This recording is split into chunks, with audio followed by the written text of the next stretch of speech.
অত্যন্ত দুঃখজনক এবং আমরা সকলে জাতীয়তাবাদী যুবদল ঢাকা মহানগর উত্তরের ২৬ থানা দক্ষিণের থানাগুলো কেন্দ্রীয় নির্বাহী কমিটির নেতৃবৃন্দ সারা বাংলাদেশ আছে শোকাহত এবং এই শোককে কীভাবে আমরা কাটিয়ে উঠব আমরা মাথায় আসতেছে না আমাদের। আমরা বাংলাদেশ জাতীয়তাবাদী যুবদল এমন এক সময় এমন এক সূর্য সৈনিককে হারিয়েছি যে বিগত আন্দোলন সংগ্রামে কিবরিয়াকে আমরা সব সময় মাঠে পেয়েছি ঘাটে পেয়েছি, যখনই আন্দোলনের ডাক দিয়েছি, যখনই মিছিলের কথা বলেছি, গণতান্ত্রিক সকল আন্দোলনের কিবরিয়ার সর্বোচ্চ ভূমিকা ছিল এবং অংশগ্রহণ ছিল।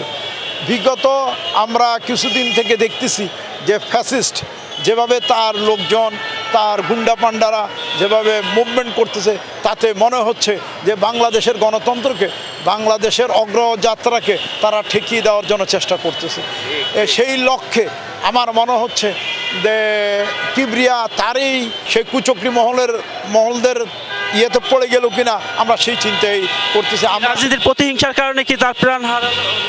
এখন এটা অলরেডি ভিডিও ফুটেজ এবং বিভিন্ন ইয়েতে আমরা দেখতে পেয়েছি যে ৩ জনের ভিতরে একজন সশস্ত্র দুষ্কৃতিকারী একজন ধরা পড়েছে। আইন শৃঙ্খলা রক্ষা বাহিনীর নিকট অতি দ্রুত অন্যদের গ্রেপ্তার করে সুষ্ঠু তদন্তের মাধ্যমে সঠিক তদন্ত বেরিয়ে আসবে এই আশা ব্যক্ত। আমি তো মনে করতেছি বিগত 1 বছরে 194 জন খুন হয়েছে বাংলাদেশে।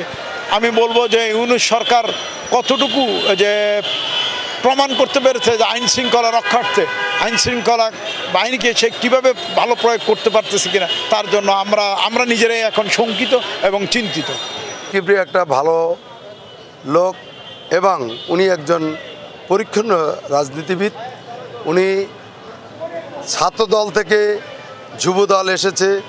এই ফ্যাসিস্ট সরকার 17 বছর উনি রাজপথে সংগ্রাম করেছে। সংগ্রাম করে আজকে এই ফ্যাসিস্ট সরকার পতন হওয়ার পরও আমাদের সুসময় এসেছে। এখন আমার ভাই আমাদের থেকে চলে গেছে, এইটা আমাদের কাছে মর্মাহত। আমরা এর প্রতিবাদ জানাই এবং এর নিন্দা জানাই, এর বিচার চাই। আমরা দ্রুত সবাই বিচার চাই এবং আমার শ্রমিক দলের পক্ষ থেকেও আমরা তার বিচার চাই এবং এই যারা খুনি তাদেরকে অবিলম্বে গ্রেপ্তার করে এই সরকারকে এটা তদন্তের মাধ্যমেই আসবে। আমরা মনে করি এই ফ্যাসিস্ট সরকারই হয়তো কালকে যখন সে শেখ হাসিনার রায় হয়েছে তারপরে যখন সে মৃত্যুবরণ করেছেন তাই এটা আমরা ভেবে নিতে পারি যে এই ফ্যাসিস্ট সরকারই তাকে হত্যা করেছে কোনো উদ্দেশ্যমূলকভাবেই, এটাই আমার মনে হয়।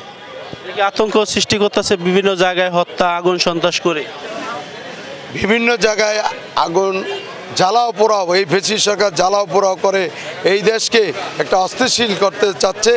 আমাদের বিএনপির নেতাকর্মীদেরকেও তারা টার্গেট করে তাদের হেয়পূর্ণ এবং এভাবে কাজ চালিয়ে যাচ্ছে। তাদেরকে আমরা শাস্তিমূলক ব্যবস্থা নেওয়ার জন্য এই সরকারকে আহ্বান জানাচ্ছি। কিবরিয়া একজন স্বচ্ছ রাজনীতিবিদ ছিল, একজন পরিচ্ছন্ন এবং এলাকার অত্যন্ত একজন জনপ্রিয় একজন নেতা ছিল। কিবরিয়ার ছাত্র জীবন থেকেই সে আমার সাথে রাজনীতি করে আসছে ছাত্রদল থেকে। তো এই দীর্ঘ এই পথ চলাতে আজকে দীর্ঘ 20 বছরের কিবরিয়ার সাথে আমার পথ চলা, সে তার ব্যক্তিগত কোনো শত্রু তার তো ছিল না এবং এলাকাতে তার কখনো বা পারিবারিক বা অন্যান্য কোনো বিষয় নিয়ে কারোর সাথে কিবরিয়ার কখনো কোনো বিরোধ ছিল না এবং এলাকার সবাই অত্যন্ত সদালোপী এবং একজন সদা হাস্যোজ্জ্বল একজন ভালো একজন নেতা হিসাবে এলাকাতেও অত্যন্ত একজন জনপ্রিয় একজন নেতা ছিল। তো এই হত্যাকাণ্ডটাই আসলে পূর্ব শত্রুতার জের হিসেবে হয়েছে বলে আমি এটা বিশ্বাস করি না। এই হত্যাকাণ্ডটা গতকালকে হওয়ার পর থেকে পল্লবীতে মিরপুর, বৃহত্তর মিরপুর এবং পুরো ঢাকা মহানগর উত্তরে একটি শোকের ছায়া নেমে এসেছে।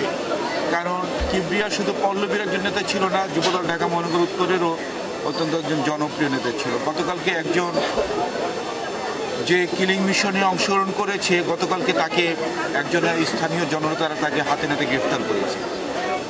তাকে স্থানীয় জনতা তাকে ধরে পুলিশের কাছে তারা সোপর্দ করেছে আমরা আশা করব আইন শৃঙ্খলা বাহিনী, পুলিশ, ডিবি, র্যাব সহ অন্যান্য আইন শৃঙ্খলা বাহিনী যারা আছে তারা সেই ধৃত আসামিকে তারা সঠিকভাবে জিজ্ঞাসাবাদ করলে সে ঘটনার মোটিভটা বেরিয়ে আসবে এবং আমরা এটাকে একটি রাজনৈতিক হত্যাকাণ্ড হিসেবে আমরা দেখছি।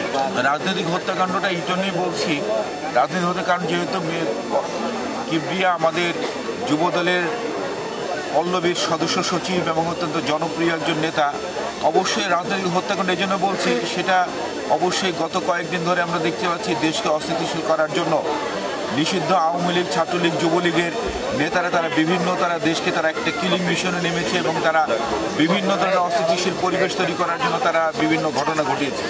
সেই ঘটনার ধরেই আমি এটাকে রাজনৈতিক হত্যাকাণ্ড হিসেবে আমি বলতে। আমরা আসলে ব্যক্তিগতভাবে এখন পর্যন্ত আমরা এবং তার পরিবারের সাথে আমরা গতকালকে আমি সারাক্ষণ কিবরিয়ার তাকে গুলি করার পর থেকে আমি হাসপাতালেই ছিলাম, রাত্রিবেলা পর্যন্ত তার পরিবারের সদস্যদের কথা বলেছি, এলাকাবাসীর সাথে কথা বলেছি। আমরা সন্দেহ এই মুহূর্তে আমরা কাউকে আমরা করতে পারছি না, কারণ আমরা পুরোপুরি স্তব্ধ। ওর মতো একজন এরকম জনপ্রিয় নেতাকে, এত জনপ্রিয় একজন নেতার সাথে কেউ বলতে পারবে না কিবরিয়ার আচার ব্যবহারে কেউ কখনো কোনো সময় কষ্ট পেয়ে আছে। সবসময় খুব সদা হাস্যোজ্জ্বল একজন নেতা ছিল সে কখনো কারোর সাথে কখনো সে উচ্চভাগেও সে কথা বলেনি।